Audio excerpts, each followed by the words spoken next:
مومنوں پڑھتے رہو تم اپنے آقا پر درود، ہے فرشتوں کا وظیفہ الصلاۃ حضرت کا استقبال کر لیں، نعرہ لگا لیں، نعرہ تکبیر، نعرہ رسالت، نعرہ رسالت، علماء اہل سنت، خلیفہ حضور تاج الشریعہ مفتی شاکر القادری صاحب قبلہ، نعرہ تکبیر، نعرہ رسالت۔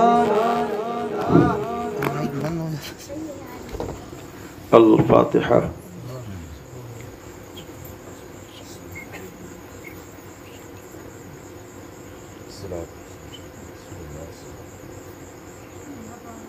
قال اللہ تبارک و تعالی فی شان عظمت حبیبہ الکریم ان اللہ وملائکتہ یصلون علی النبی یا ایہا الذین آمنوا صلوا علیہ وسلموا تسلیما اللہم صلی وسلم دائما ابدا علی حبیبک خیر خلقہ کلہم سبحان ربک رب العزت عما یصفون وسلام علی المرسلین والحمد للہ رب العالمین لا الہ الا اللہ محمد رسول اللہ صلی اللہ علیہ وسلم۔ الحمد للہ رب العالمین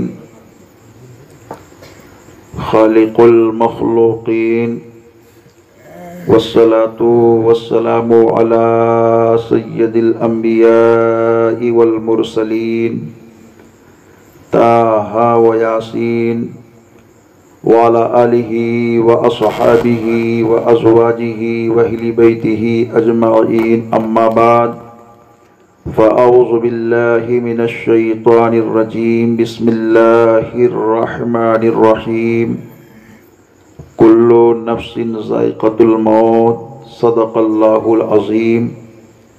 معزز سامعین، جملہ حاضرین، رونق بزم علماء دین، پردہ نشین خواتین، السلام علیکم ورحمۃ اللہ وبرکاتہ۔ آئیے ہم اور مل کر اپنی اور ساری کائنات کے مرکز عقیدت انیس الغریبین جان عالمین حضور رحمت للعالمین کے دربار پرحسین میں انتہائی ادب و احترام کے ساتھ درود پاک کی ڈالی کو عشق و محبت کی تھالی میں سجا کر حضور کی بارگاہ میں نظر کریں اور جی لگا کر پڑھیں اللہم صلی علی سیدنا مولانا محمد بارک وسلم صلاۃ و سلاما علیک یا رسول اللہ صلی اللہ علیہ وآلہ وصحبہ وسلم۔ منا علینا ربنا اذ بعث محمدا ایدہ بایدہ ایدنا باحمدا ارسلہ مبشرا ارسلہ ممجدا صلو علیہ دائما صلو علیہ سرمدا۔ ایک مرتبہ اور درود پاک پڑھی، اللہم صلی علی سیدنا مولانا محمد بارک وسلم صلاۃ و سلاما علیک یا رسول اللہ صلی اللہ علیہ وآلہ وصحبہ وسلم۔ لی خمسۃ اطفی بہا حر الوباء الحاتمہ المصطفیٰ والمرتضیٰ وابناہما والفاطمہ۔ غوث اعظم بمنی بے سرو ساما مدد قبل دی مدد کعبہ ایما مدد قادریم نعرے یا غوث اعظمی زنم دمز شیخ احمد رضا خان قطب عالمی زنم قادریم و چشتیم نعرے یا مرشد می زنم دمز شیخ شعیب الاولیاء و تاج الشریعہ و مفتی اعظم می زنم۔ وہی رب ہے جس نے تجھ کو ہماتن کرم بنایا، ہمیں بھیک مانگنے کو تیرا آستاں بتایا۔ تجھے حمد ہے خدایا، تجھے حمد ہے خدایا۔ یہی بولے سدرہ والے چمنے جہاں کے تھالے،